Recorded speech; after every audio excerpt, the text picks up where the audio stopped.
علی رسولہ الکریم اما بعد فاعوذ باللہ من الشیطان الرجیم بسم اللہ الرحمن الرحیم وعن عمرو بن شعیب عن ابیہ عن جدہ قال قال رسول اللہ صلی اللہ علیہ وسلم مروا اولادکم بالصلاة وهم ابناء 7 سنین واضربوهم علیہا وهم ابناء 10 سنین وفرقوا بینہم فی المضاجع رواہ ابو داود وکذا رواہ فی شرح السنہ وفی المصابیح عن صبرہ ابن معبد۔ یہ حدیث پاک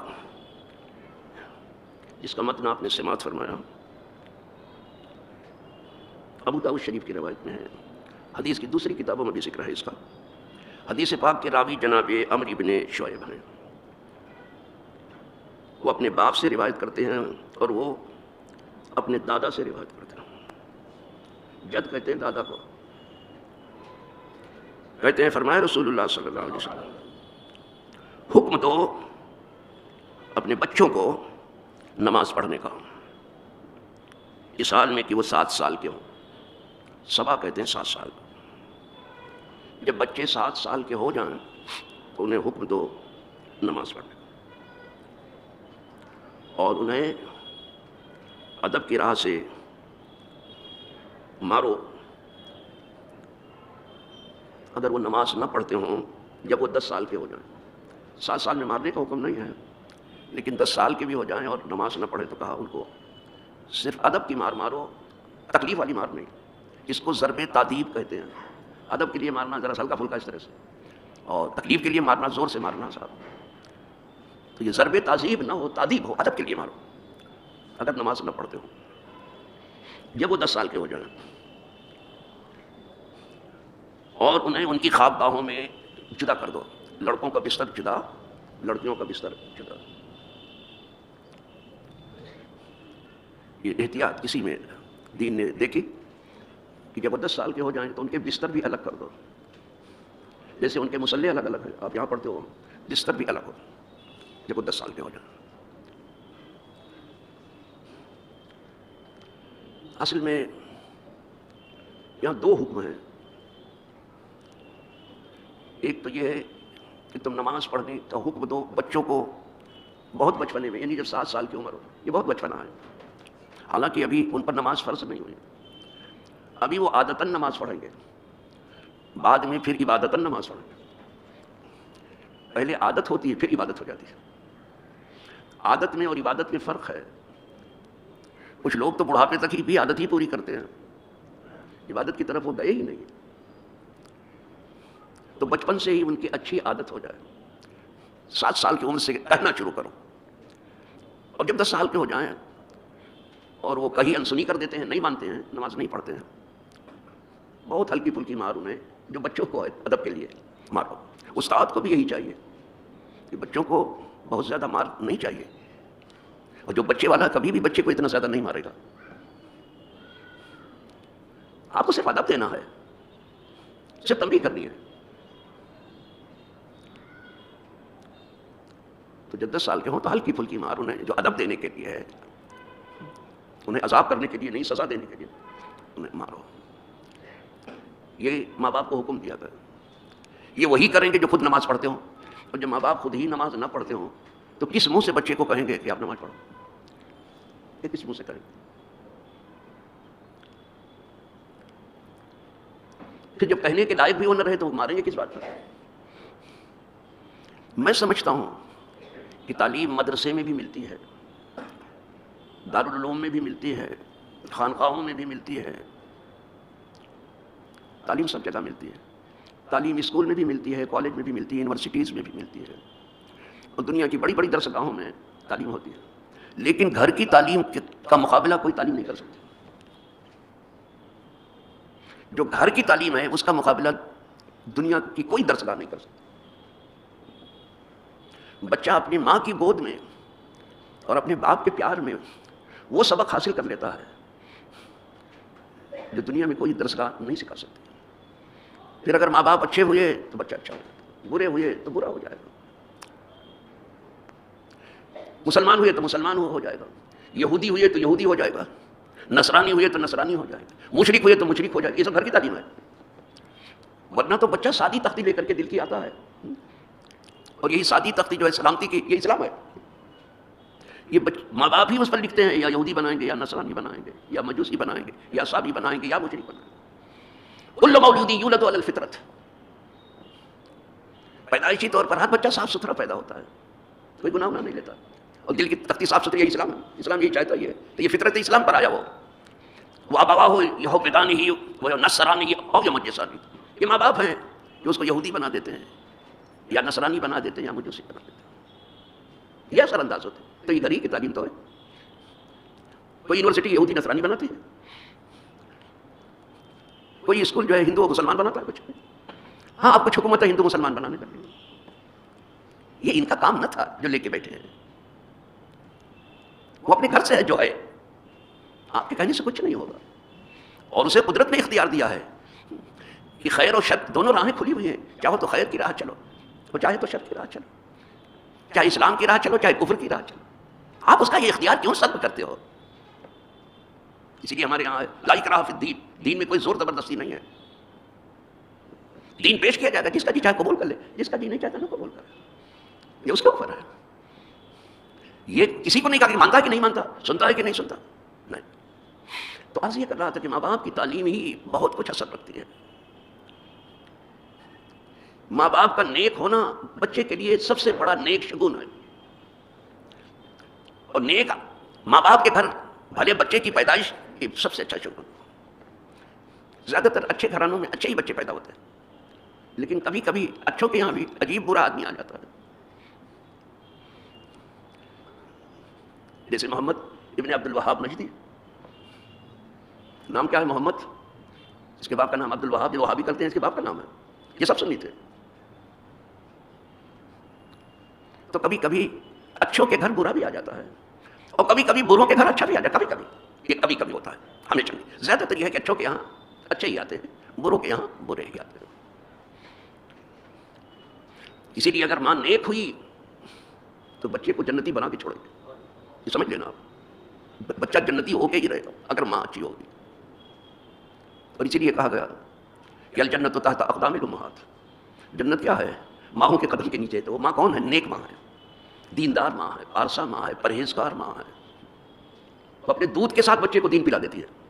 سب پڑھاتے ہیں، ماں پلاتی ہے.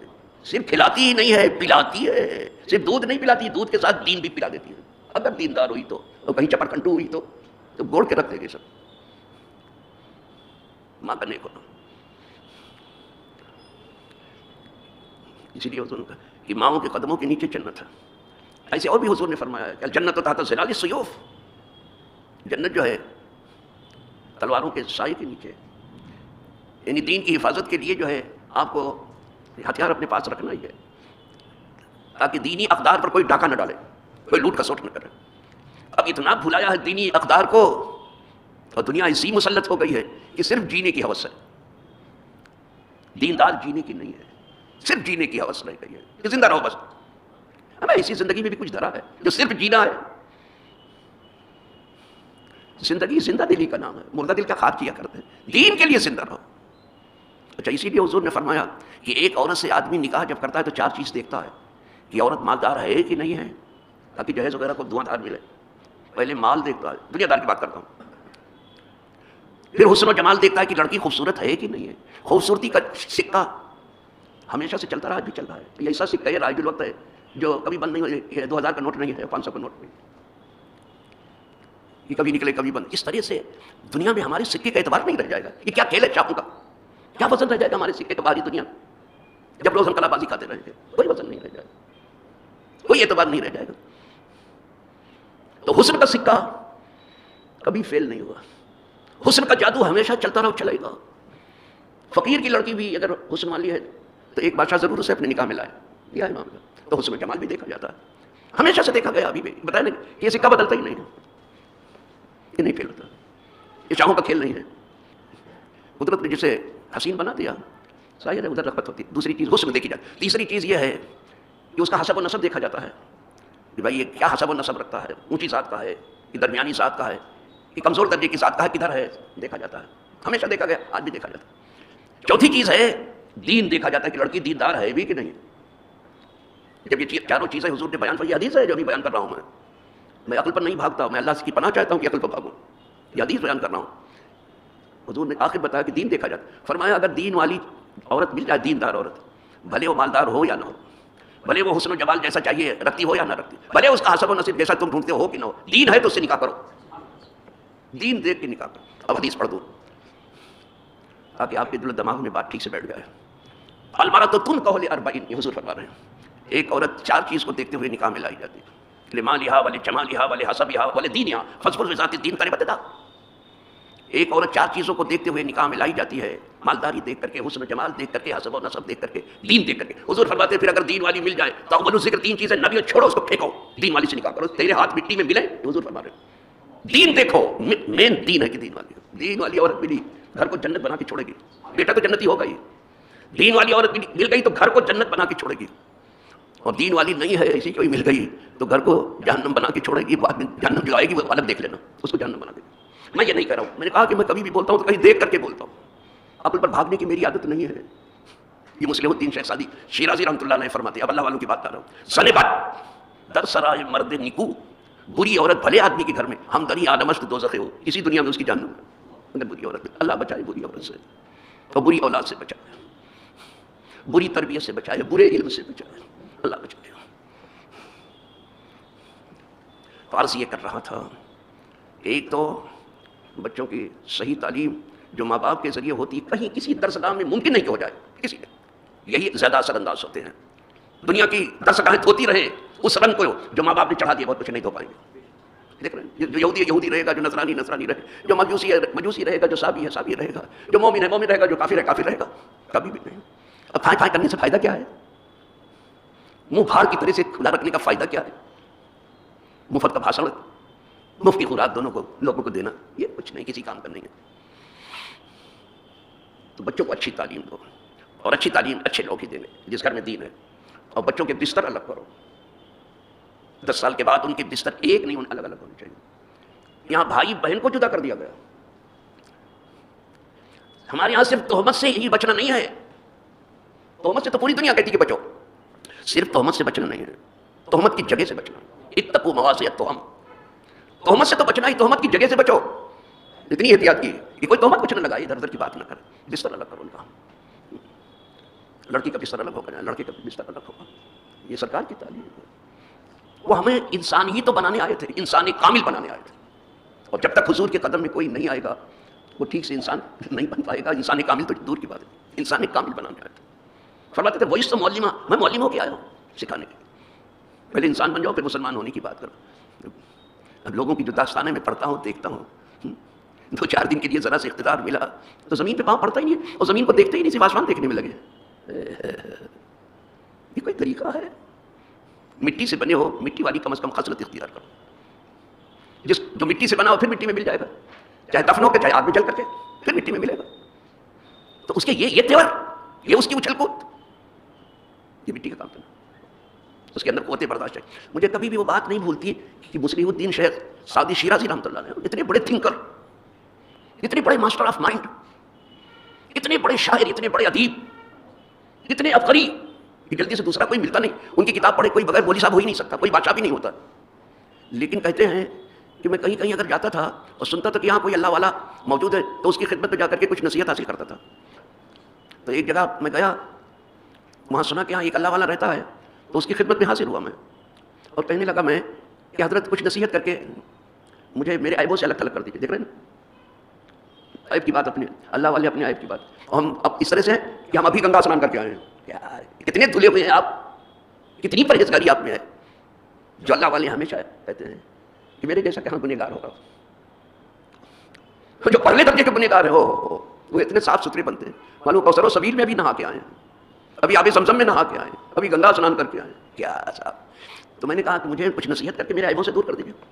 تو سر اٹھایا اس نے، اللہ والے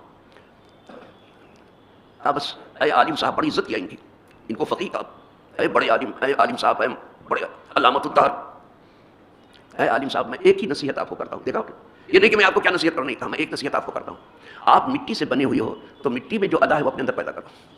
مٹی ہو جاؤ. مٹی میں دفن ہونے سے پہلے مٹی ہو جاؤ. مٹی میں دفن تو ہونے ہیں سب کو. آ جاؤ مٹی کی طرح سے ہو جاؤ. مٹی پر پاخانہ کرو, پیشاب کرو, اس کو کھودو. تو کچھ بیچاری بولتی ہے, دیکھ رہے ہیں. مٹی میں کوئی چیز دبا دو تو اس میں پڑی رہتی. پہلے لوگ بینک کوئی نہیں رہا تھا, 2-4 پیسہ اسی مٹی میں دبا دیتے تھے. ابھی بھی جو پرانے مکانات وغیرہ بنتے ہیں تو وہاں جو ہے دبے ہوئے خزانے ملتے ہیں. بیچاری کبھی کھاتی نہیں ہو, کسی کا خزانہ کھاتی نہیں ہے, بلکہ سب کو کھلاتی ہے زمین. فصل وغیرہ زمین ہی اگتی ہے, یہ کھاتی نہیں, کھلاتی. آگ ہے جو کھا جاتی ہے, مٹی نہیں کھاتی. اسی لیے ہم مردے کو مٹی میں دفن کرتے ہیں, سمجھے آپ. مٹی میں جیسے دفن کیا ویسے رہتا ہے. چلو صاحب, تو کہا ہم ایک ہی نصیحت کر رہے ہیں. اے مولانا صاحب, اے علامت الدہر, اے علم و فضل کے مالک, آپ کو ایک نہیں نصیحت کر رہا ہوں کہ آپ مٹی سے بنے ہو تو مٹی کی صفت اپنے اندر پیدا کرو. اور اگر آپ سے یہ نہ ہو سکے, مٹی ہونے سے پہلے مٹی نہ ہو سکے, تو جو کچھ پڑھا لکھا ہے, جو اس کو سرٹیفکیٹ آپ کا ہے یا نہیں, زمین میں دفن کرو. یہ کہہ دو جا کر کے, کوئی سرٹیفکیٹ آپ کو کام نہیں کرے.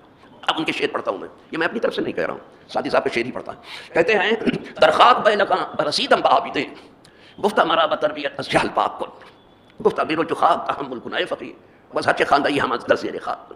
وہی جو میں نے پہلے کہا, بیلقان کی سرزمین میں میرا گزر ہوا ایک اللہ والے کے پاس, تو میں نے اس اللہ والے سے کہا کہ کچھ نصیحت کر کے مجھے جہالت سے اور عیبوں سے الگ تھلگ کر دے. اس نے کہا اے فقیہ, اے عالم, جاؤ اپنے اندر مٹی کی صفت پیدا کرو, قوت برداشت پیدا کرو. ایک ہی بات کہی ہے, مٹی ہونے سے پہلے مٹی کی صفت پیدا کرو. اور اگر یہ عطا تمہارے اندر نہیں آتی ہے تو جو کچھ پڑھا لکھا ہے سب اس کو زمین میں دفن کر دو, آپ کے کچھ کام نہیں آئے گا. اللہ پاک ہمیں سمجھ بوجھ عطا فرمائے, دینی سمجھ بوجھ عطا فرمائے, دین پر جینے اور مرنے کا شعور عطا فرمائے, دینداروں کا قدم نصیب کریں. دینداروں کی نصیحت ہمیں پہنچ گئی ہے, خدا ہمیں دینداروں تک بھی پہنچا دے. وآخر دعوانا ان الحمد للہ رب العالمین.